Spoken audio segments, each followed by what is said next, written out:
Film ini diawali dengan diperlihatkannya sepasang suami istri yang sudah menjalani hubungan selama 3 tahun. Jaket kalau masih mau dipakai dicantolin lagi. Namun, belakangan ini hubungan mereka agak merenggang. Mereka sering cekcok saat sang suami pulang bekerja. Sang istri bernama Eka dan suaminya bernama Mas Aril. Sang suami bekerja sebagai satpam penjaga parkir shift malam dan sang istri bekerja sebagai penyortir barang di suatu perusahaan ekspedisi bernama Bahtera Kargo. Keesokan harinya, mereka berdua sarapan bersama seperti pasangan pada umumnya.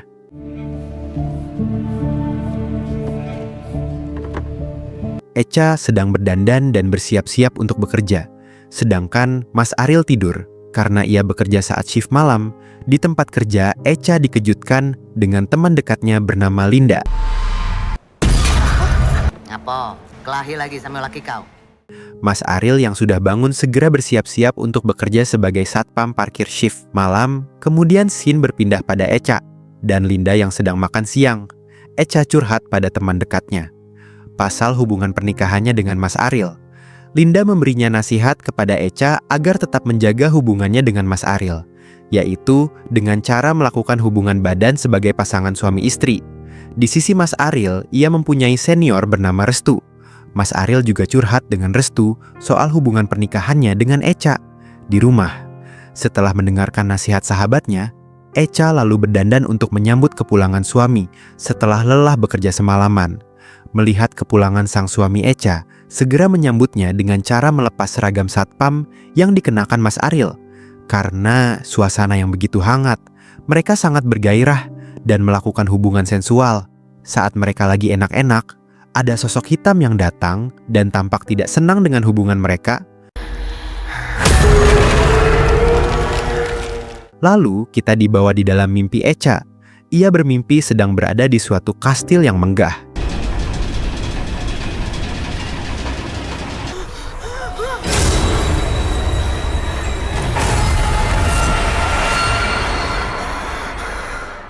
Kira-kira apa yang terjadi dengan Echa ya? Tonton terus video ini. Keesokan paginya Mas Aril tiba-tiba berubah sikapnya. Dari yang semula dingin, kini mulai hangat kepada Echa. Kali ini Mas Aril ingin mengantar Echa untuk berangkat kerja. Hari ini, aku antar kamu kerja. Singkat cerita, sesampainya di tempat kerja, Echa berpamitan dengan suaminya. Melihat hal tersebut, teman dekatnya Linda tersenyum karena hubungan Echa yang membaik. Ketika Echa sedang bekerja, dia menemukan bunga melati di atas kardus. Saat dia ingin mengambilnya, tiba-tiba ada sosok pria berbaju putih yang ia lihat di dalam mimpinya. Echa berlari ketakutan hingga sampai ke kamar mandi wanita.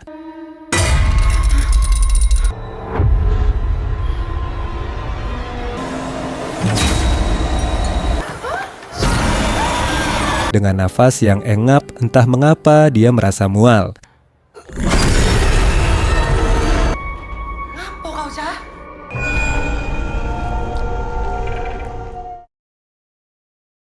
Singkat cerita, pada malam hari Echa bertemu dengan sahabatnya bernama Emma. Emma curhat dengan Echa soal hubungannya bersama pacarnya bernama Desta. Dia bimbang ingin melanjutkannya ke jenjang pernikahan atau tidak. Di waktu yang sama, ketika Mas Aril ingin pulang bekerja, dia melewati lorong yang cukup gelap dan sunyi. Tiba-tiba ada sosok mirip dengan Echa yang melintas di depannya.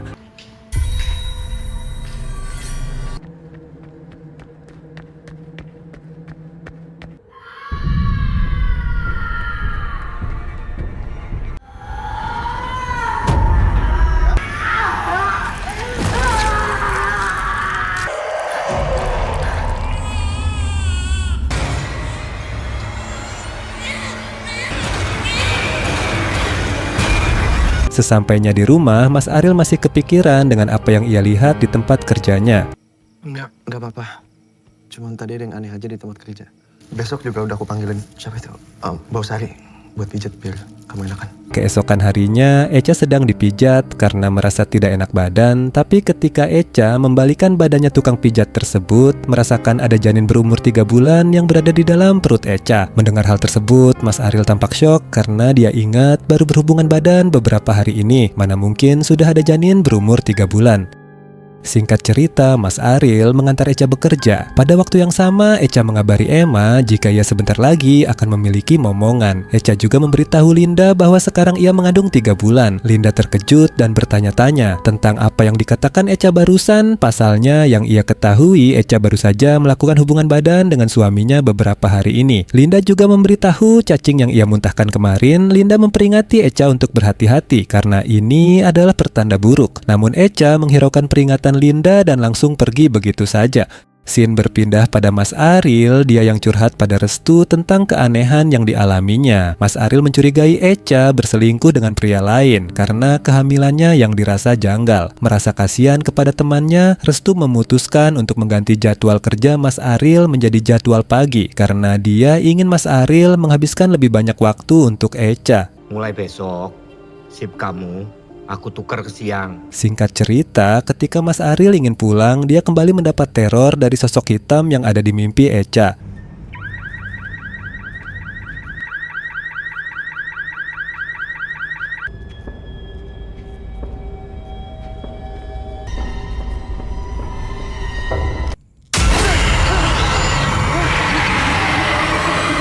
Sesampainya di rumah, Mas Ariel yang terus kepikiran memutuskan untuk bertanya langsung dengan Echa tentang kehamilannya. Mas Ariel butuh bukti logis untuk membuktikan kehamilannya. Mendengar tuduhan sang suami, Echa sangat marah dan memutuskan untuk pergi ke dokter kandungan pada esok hari. Singkatnya, mereka sudah berada di ruangan dokter kandungan. Setelah dicek, perut Echa kosong melompong, artinya Echa negatif hamil. Sang dokter menjelaskan bahwasanya ada penyakit bernama kehamilan palsu, yaitu kondisi di mana wanita yang sangat ingin memiliki anak, mereka berhalusinasi jika mengalami kehamilan. Gejala kehamilannya memang ada, namun itu hanya respon otak terhadap tubuhnya, bukan kondisi kehamilan sebenarnya. Karena fakta yang pahit tersebut, di tempat kerja Echa tampak murung dan masih tidak percaya jika dirinya tidaklah hamil. Linda yang mendengar kabar buruk tersebut memutuskan untuk mengajak Echa kepada seseorang yang dapat membantunya. Singkat cerita, ketika mereka telah sampai di pondok pesantren, mereka berdua menemui seorang ustadz. Dia bernama Ustadz Zaini. Assalamualaikum.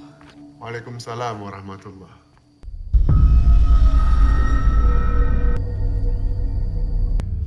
Masuk sini, masuk. Ayo masuk.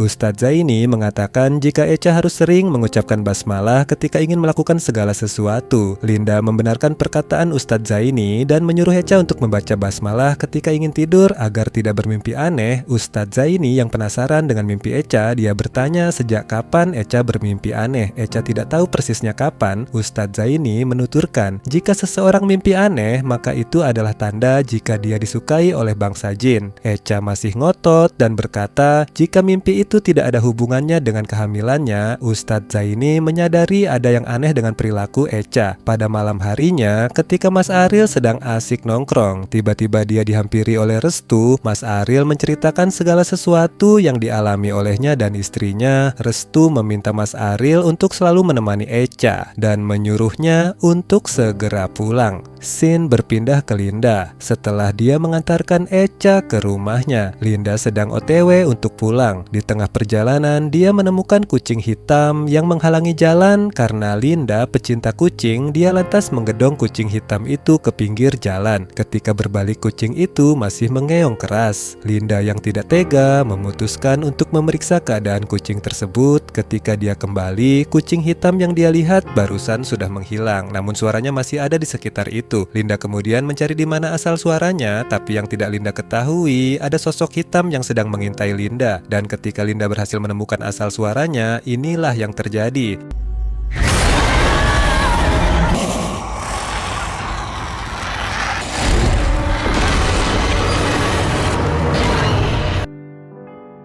Keesokan harinya, setelah kematian Linda, Echa dan Mas Ariel sangat terpukul atas kejadian naas tersebut. Echa berkata jika ini semua adalah salahnya dan dia ingin memperbaiki kesalahannya. Aku yang salah. Aku yang gak bisa ngambil sikap. Scene berpindah pada Echa yang tengah diruqyah oleh Ustadz Zaini. Echa, Mas Aril, dan Emma sangat gugup karena takut hal buruk akan terjadi. Dan benar saja ketakutan mereka pun kejadian.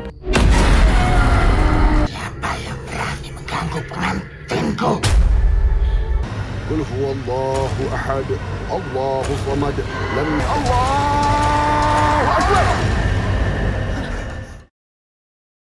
Setelah proses ruqyah selesai, Ustadz Zaini mengatakan jika jin yang berada di dalam tubuh Echa bernama Jin Dasim. Jin Dasim tidak ragu untuk menghabisi siapapun yang menghalangi cintanya, dan dia sering membuat rumah tangga hancur. Sebelum mereka pulang, Ustadz Zaini memberikan secarik kertas yang berisi doa-doa untuk melindungi Echa dari gangguan Jin Dasim. Beberapa saat kemudian, ketika Echa terbangun dari tidurnya, Mas Aril bertanya pada Echa apakah dia masih bermimpi aneh. Untungnya Echa berkata tidak. Akhirnya Mas Aril dan Echa merasa lega. Tapi apakah kalian kira terornya sampai di sini saja? Tentu tidak dong. Singkat cerita, 14 hari pun sudah berlalu. Mas Aril dan Echa melakukan rutinitasnya seperti biasa. Pada malam harinya, Mas Aril memberikan kabar baik jika dirinya mendapatkan kesempatan kenaikan pangkat. Namun Mas Aril harus di luar kota selama seminggu. Tetapi Mas Aril ragu dan tidak bisa meninggalkan Echa sendirian di rumah. Takutnya hal-hal aneh kembali terjadi. Tetapi Echa meyakinkan Mas Aril jika dirinya akan baik-baik saja. Echa mendukung jika Mas Aril harus keluar kota. Setelah kepergian Mas Aril, Echa yang sendirian di rumah memutuskan untuk menelpon Emma, tetapi Emma masih memiliki urusan dan tidak dapat menemani Echa. Karena tidak ada yang menemani Echa sangat mengantuk karena tidak ada teman ngobrol. Saat dia ingin terlelap, ada suara gedebruk dari lantai 2. A'udzu bikalimatillahi tammati min syarri ma khalaq.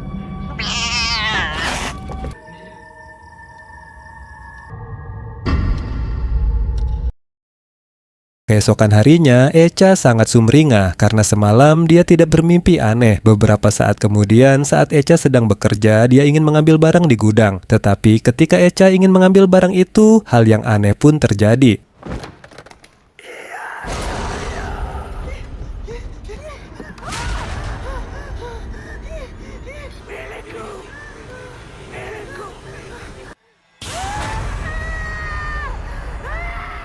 Serem sekali, Echa yang kembali diteror oleh Jin Dasim harus melihat kesurupan massal di tempat kerjanya. Singkat cerita, scene pun berpindah pada malam hari. Echa yang malam itu ditemani oleh Emma menceritakan tentang apa yang dialaminya di tempat kerja. Emma yang mendengar kisah dari sahabatnya lantas menenangkan Echa. Meski begitu, Echa tampak sangat khawatir. Dia takut jika kejadian yang dialami Linda beberapa hari lalu terjadi dengan Emma. Dia takut semua orang terdekatnya akan dibunuh oleh Jin Dasim. Pada waktu yang sama, telepon rumah berbunyi. Ternyata itu adalah Mas Aril. Dia mengabari akan segera pulang dan membawa Echa kepada Ustadz Zaini untuk kembali diruqyah. Mas Aril memperingati Emma untuk jangan membiarkan Echa tertidur, karena terakhir dia bermimpi Linda harus menjadi korban kekejaman Jin Dasim. Saat malam mulai larut, Echa sangat mengantuk dan hampir terlelap. Namun Emma yang berusaha membuat Echa terjaga harus gagal karena Echa sudah mengantuk ekstrim. Emma yang melihat Echa sudah tidur segera membangunkannya berulang kali. Tapi usahanya sudah terlambat karena tiba-tiba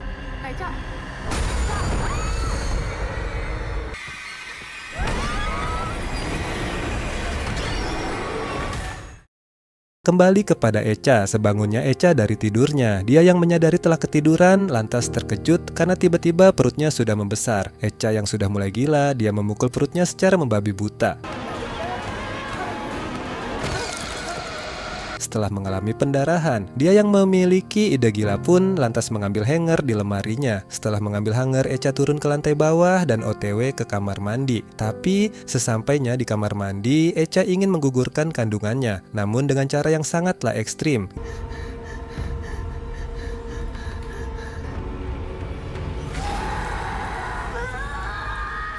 Ngilu sekali, Echa yang sudah gila malah memasukkan ujung hangar ke dalam anunya. Singkat cerita, sesampainya Mas Aril di rumah, dia yang panik melihat darah di anak tangga, langsung menuju kamar mandi dan mengikuti bercak darah tersebut.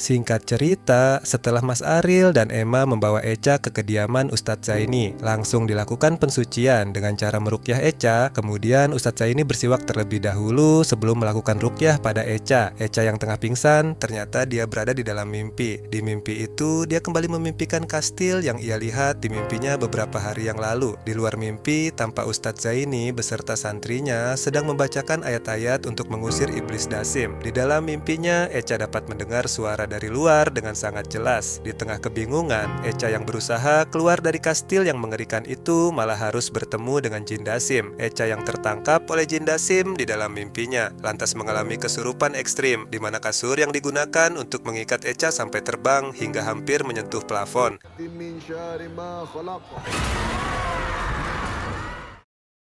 Jin Dasim yang sudah mulai kepanasan karena dibacakan ayat suci langsung menghilang seperti kentut. Setelah kondisinya sudah agak mendingan, Mas Aril memutuskan untuk membisiki Echa. Dia meminta maaf kepada Echa karena belum sempat menepati janjinya selama ini. Mas Aril juga membisikkan Echa ayat-ayat suci yang dibacakan oleh Ustadz Zaini dan para santrinya. Echa yang mendengar jelas dari mimpinya segera mengikuti ayat-ayat yang dibacakan Mas Aril. Akhirnya, istana yang dihuni Jin Dasim pun runtuh.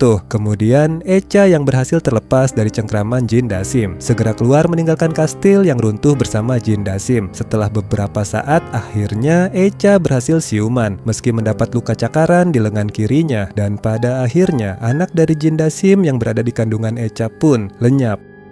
Di akhir scene, kita diperlihatkan Echa yang kini sudah memakai jilbab dan sudah punya 2 orang anak. Tapi ketika anak laki-laki Echa sedang bermain bola, tiba-tiba ada yang menangkap bolanya. Dan sosok ini pasti tidaklah asing. Makasih ya Om. Omnya baik ya Tante.